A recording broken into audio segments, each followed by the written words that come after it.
आदाब अर्ज है। मैं फारूक समी, रिपोर्टर्स 21, अरमान साबिर व्लॉग और करंट अफेयर्स विद बिलाल यानी और नई खोज के साथ इस वक्त हम यहाँ बैठे हुए हैं कराची प्रेस क्लब के स्टूडियो में और बात हो रही है बानी मुत्तहदा की जो 6 प्रॉपर्टीज हैं और जो पैसों के ऊपर MQM पाकिस्तान ने दावा दायर किया है कि ये हमारी हैं या ये इसका राइट हमें है, उसके ऊपर बात हो रही है। यानी बात हो रही है वो जिन्होंने इनको बनाया उनके खिलाफ जो उन्होंने केस दायर किया है, मेरी नज़र में, जो मेरे अल्फाज में। तो इस हवाले से बड़ी अपडेट्स हैं बिलाल के पास भी और अरमान साबिर के पास भी। दोनों सीनियर सहाफ़ी हैं और लंदन से लेकर कराची तक में इनकी जड़ें बहुत मजबूत हैं। तो जनाब सबसे पहले अरमान भाई से, अरमान भाई क्या हुआ ये अमीनुल हक साहब जो हैं वो अचानक ही उनका बयान वो डगमगा गए हैं, परेशान हो गए हैं, डर गए हैं, उन्होंने तो बयान ही तकरीबन तब्दील कर लिया।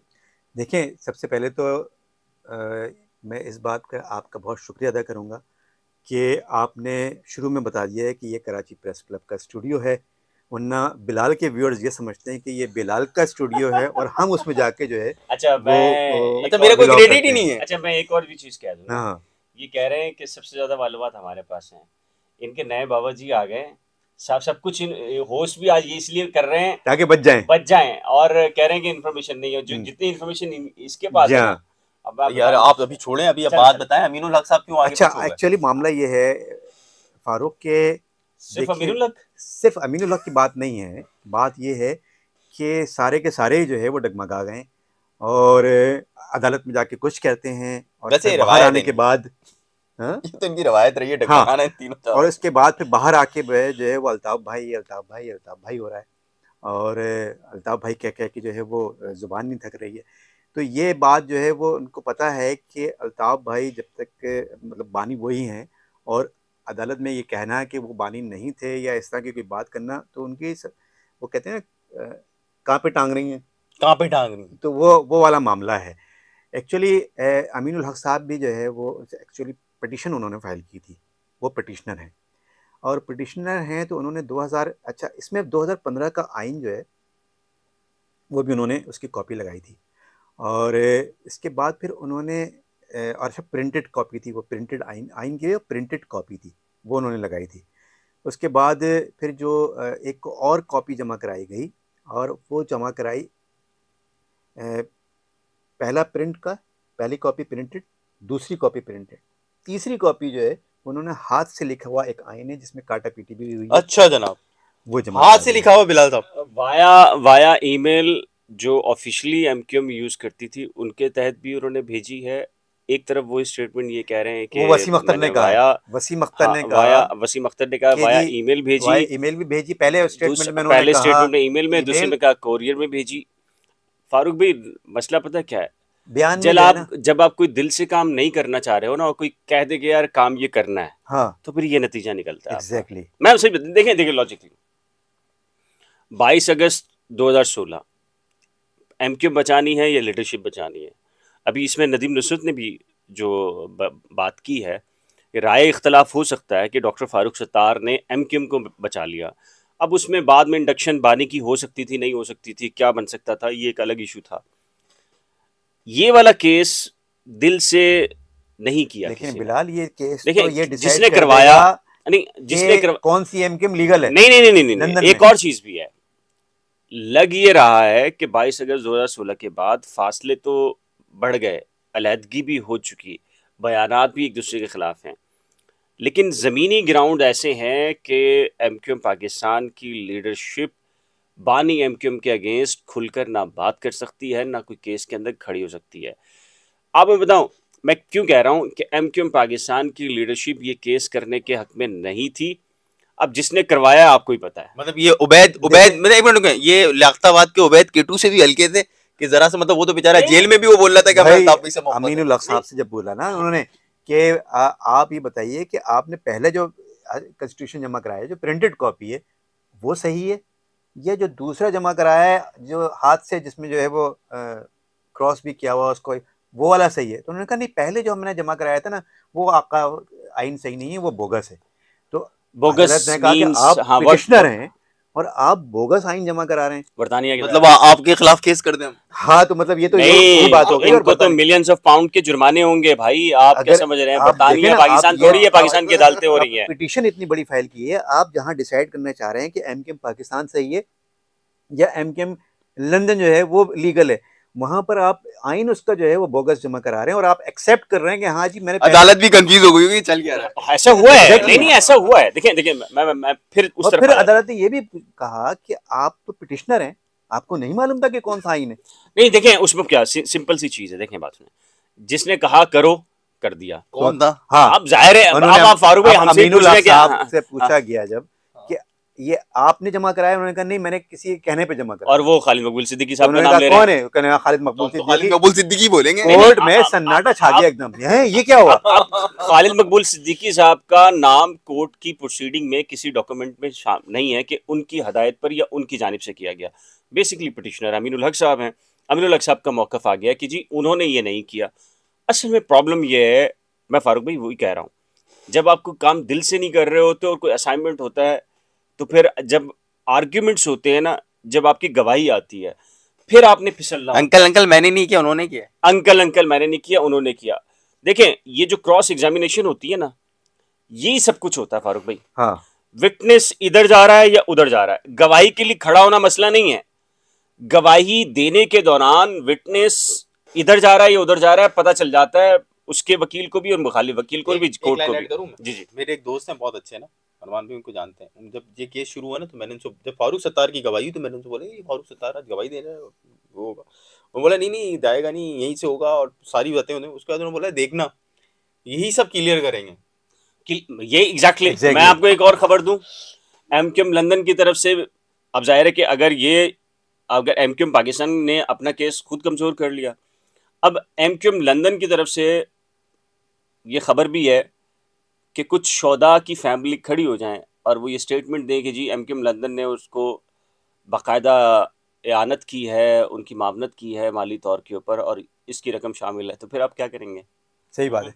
और वैसे वो की है। और दूसरी बात एक और भी है। मैं ये कह रहा हूँ कि ये खबर भी है, अगर ऐसा आज हो जाए। ऐसा है, एक बात और भी है, तो फिर खत्म हो गया ना मामला। एक तो ये मामला है। अच्छा, दूसरा मामला ये भी है कि वसीम, अच्छा ये कह रहे हैं कि जो हाथ से लिखा हुआ आइन है वो वैलिड है। अच्छा चलिए, उनकी बात मान भी ली जाती है। तो इससे पहले वसीम अख्तर जो हैं वो कह चुके हैं कि जी मैंने जो है वो 2015 का आइन तो कोरियर किया था।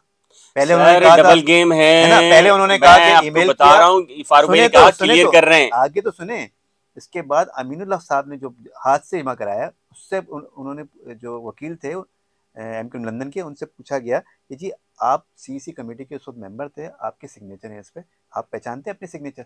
उन्होंने देखे, उन्होंने कहा कि जी एक जगह WASIM लिखा हुआ है, एक जगह WASEM लिखा हुआ है, तो ये तो दोनों सिग्नेचर मेरे नहीं है। अब आप बताइए कि दोनों सिग्नेचर, जो आइन वो कह रहे हैं कि ये आइन सही है, उस पे सिग्नेचर ये केस का बंदा कह रहा है कि ये मेरे तो सिग्नेचर ही नहीं है। ये केस ये हार गए तो एमक्यूएम लंदन की तरफ से जो कुछ होना है, पाकिस्तान में जो अंकल बैठे हुए हैं वो क्या करेंगे इनके साथ?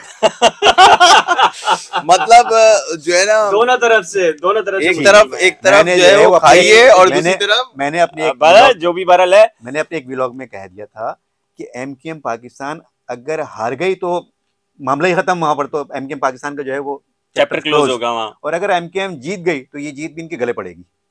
भाई दोनों सूरतों में मैं कह रहा हूं कि अगर एमक्यूएम पाकिस्तान हारती है तो वहां से भी गए, यहां से भी गए। अंकलों ने फिर पूछना है ना, खुदा ही मिला ना विसाले सनम वाला मामला मिला है। अच्छा, अब जो नदीम नुसरत साहब की पोजीशन आई है ना, नदीम नुसरत साहब ने भी अमेरिका से आकर यहाँ वो क्लियर किया है कि उन्होंने भी अल्ताफ हुसैन के अगेंस्ट बयान नहीं दिया। देखिए डॉक्टर फारूक सत्तार, अमीनुल हक या बाहर आके सब क्लियर कर रहे हैं, क्लियर कर रहे हैं, बाहर आके, अंदर क्यों नहीं कर रहे?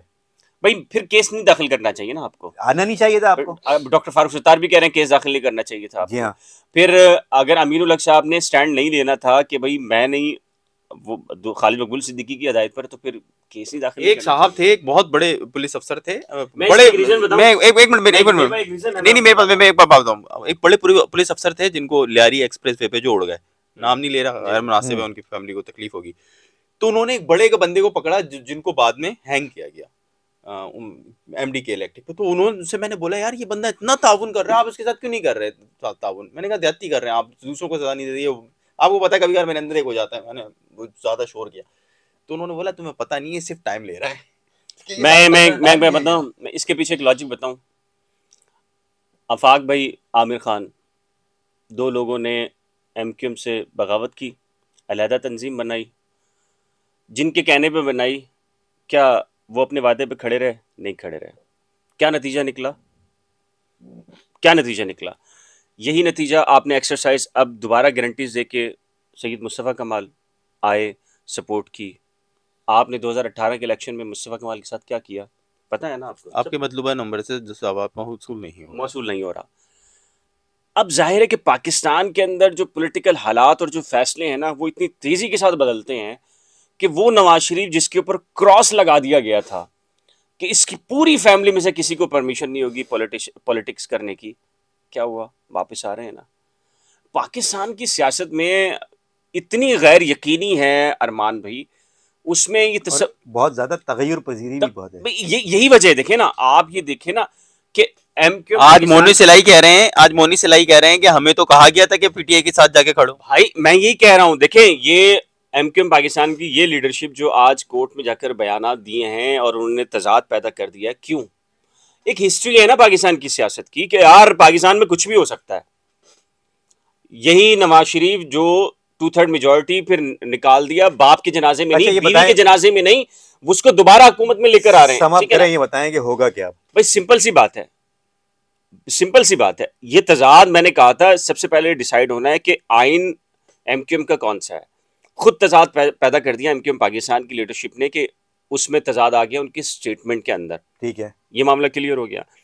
जहां तक प्रॉपर्टीज का मामला है, प्रॉपर्टीज में अब ट्रस्ट जो एक्ट उनका है 1924 का, आई थिंक मेरे ख्याल से 1824 1900 ऐसा कुछ है, अब उसकी सेक्शन में वायलेशन वो इतना बड़ा मैटर नहीं करता। देखिए वो तो मैटर नहीं करता ना, वो तो इतना बड़ा मैटर नहीं करता। तो ये तय हो गया अगर कि एमक्यूएम लंदन जो है वो लीगल है तो प्रॉपर्टीज उनके पास चली गई, डेफिनेटली फिर चली जाती हैं। फिर और यहाँ से कराची से, और अगर एमक्यूएम कराची से जो है वो शोधा की जानिब से जो है वो फैमिलीज की जानिब से बाकायदा हलफनामे भी चले जाएं कोर्ट में कि फैमिली से सपोर्ट कर रही है। जाहिर लग रहा था कि एमक्यूएम पाकिस्तान का केस काफी मजबूत है, वो डावाडोल हो गया है। हम इसको यहाँ पे समाप्त करते हैं, लेकिन इस बात पे कि अगर फर्ज करें कि अगर बानी मुत्तहिदा के खिलाफ फैसला आ जाता है तो बड़े अब्बू नाराज, और अगर बानी मुत्तहिदा के हक में फैसला आता है तो उससे बड़े अब्बू नाराज, तो इस वक्त हम जाएं तो जाएं कहाँ वाली पोजीशन में मौजूद हैं।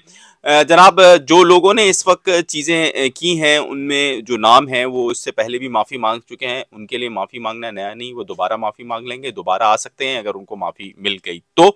ताहम इस केस के अंदर जो कि हमने स्टार्टिंग में शुरू किया था, बना लिया उन्होंने, हाँ माफी का ग्राउंड बना लिया है। लेकिन इस केस में जब मैंने हमने पहली इसकी एपिसोड की थी तो वो हमने की थी टेरिस पे, और टेरिस पे जो है वो वहाँ पे मैं थोड़ा वो था कि यार अगर बानी के साथ ये होगा तो क्या बानी शेल्टर रूम में रहेंगे। तो अब जो लग रहा है वो सूरताल ये है कि जनाब सब कुछ ओके की रिपोर्ट है बानी के हक के लिए तो इस वक्त तक। लेकिन इस हवाले से मजीद अगर कोई यू टर्न आया, मतलब अभी तक जो उन्होंने 3 लोगों ने यू टर्न लिए हैं वो तो हमने बता दिया आपको, अमीनुल हक, नदीम नुसरत और डॉक्टर फारूक सत्तार का। अगर आप उनकी भी स्टेटमेंट को उठाएंगे तो देखेंगे तो कानूनी तौर पे उन्होंने सपोर्ट किया है बानी को, जो उन्होंने वीडियो लिंक कह नहीं रहे, वो ये कह रहे हैं उन्होंने पोजीशन क्लियर की है, पोजीशन क्लियर है, उनका राइट है बिल्कुल। तो जनाब अगर अब तक आपने करंट अफेयर विद बिलाल, नई खोज, रिपोर्टर्स 21 और अरमान साबिर वीलॉग को सब्सक्राइब नहीं किया है तो आप कर लीजिए, हमारी हौसला अफजाई कीजिए, क्योंकि हम बड़ी जुर्रत के साथ जो है वो हक व सच बयान करने की कोशिश कर रहे हैं। तो अगर आप चाहते हैं कि हक व सच इसी तरह बयान हो तो हमारी हौसला अफजाई करते रहिए, हमारी वीडियोस को लाइक कीजिए और शेयर कीजिए और हमारे चैनल को सब्सक्राइब कीजिए। मजीद अपडेट के साथ दोबारा मिलेंगे। आदाब।